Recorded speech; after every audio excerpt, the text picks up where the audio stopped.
Good morning बच्चों। आज के क्लास में मैं आपको कंपनी के लाभ और दोष या हानियाँ के बारे में बताने जा रही हूँ। इसके पहले मैंने आपको कंपनी और साझेदारी में अंतर बताया और इसके पहले मैंने प्राइवेट कंपनी और पब्लिक कंपनी में भी अंतर बताया। तो जैसा कि आप जानते हैं, कंपनी मतलब इसकी उत्पत्ति कम धन पैनी शब्द से हुई है। मैं बार बार बताते आ रही हूँ। कंपनी मतलब दो या दो से अधिक व्यक्तियों की एक मिलीजुली संघ है जिसमें अंशधारी जो है पूंजी लगाते हैं अंश के रूप में, और जो भी लाभांश होता है कंपनी के द्वारा उनको वितरित किया जाता है। तो इस तरीके से कंपनी जो है विधान द्वारा निर्मित एक कृत्रिम व्यक्ति मानी जाती है। तो कंपनी के कुछ लाभ और दोष हैं। पहला है सीमित दायित्व। कंपनी के जो अंशधारी होते हैं इनका दायित्व जो है लगाए गए अंशों की कीमत तक ही सीमित रहता है। ये इसका एक सबसे बड़ा लाभ है। तो कोई भी व्यक्ति कंपनी में अपना पैसा विनियोजित करना चाहता है।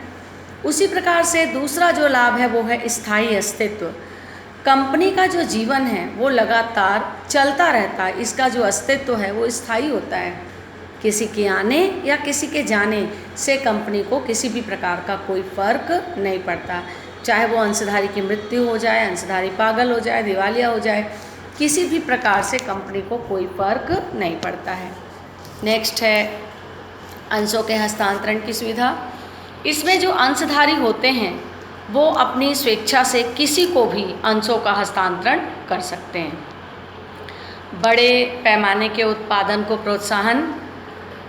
कंपनी की एक सबसे बड़ी विशेषता ये है कि ये जो कंपनी है वो जहाँ पर बड़ी बड़ी मात्रा में उत्पादन के कार्य होते हैं, तो इस प्रकार का जो उपक्रम होता है उसके लिए ये जो कंपनी है वो उपयोगी मानी जाती है, क्योंकि ये जो कंपनी है वो थोड़ी थोड़ी राशि के अंश बेचकर बड़ी राशि में जनता से पूंजी एकत्रित कर लेती है।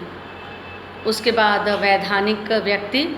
वास्तव में कंपनी जो है एक वैधानिक व्यक्ति है जिसका निर्माण ही इसलिए होता है कि वो अपने अंशों को बेचकर पूंजी को प्राप्त करे और अपना जो भी लाभ होता है उसका कुछ हिस्सा जनता को दे। तो वैधानिक अस्तित्व होने के कारण अंशधारियों से इसका अस्तित्व बिल्कुल अलग होता है। उसी प्रकार से योग्य अनुभवी प्रबंध एवं विशेषज्ञों की नियुक्ति। यहाँ पे जो प्रबंधक होते हैं जो नियुक्त किए जाते हैं वो योग्यता के आधार पर किए जाते हैं। प्रबंधकों और विशेषज्ञों की सेवाएं इसमें ली जाती हैं। उनको ऊंची दर पर वेतन दिया जाता है जिससे कि कार्य करने में उनके कार्य क्षमता में वृद्धि हो। ये जो कंपनी होती है, अगला है आधुनिकतम वैज्ञानिक साधनों और टेक्नोलॉजी का प्रयोग। इसमें जो है जो कंपनी होती है वो अधिकतम उत्पादन करना चाहती है, तो ज़्यादा से ज़्यादा ये आधुनिक तकनीक का प्रयोग करती है, टेक्नोलॉजी का प्रयोग करती है, जिससे कि उसका लाभ कंपनी को प्राप्त होता रहे। अब है कंपनी के दोष। तो जहाँ एक और कंपनी के लाभ है वहीं इसके दोष भी हैं। पहला है प्रवर्तक द्वारा कपट। प्रवर्तक वे व्यक्ति होते हैं जो कि कंपनी के निर्माण का कार्य करते हैं, उनको हम बोलते हैं प्रवर्तक। मतलब जो कंपनी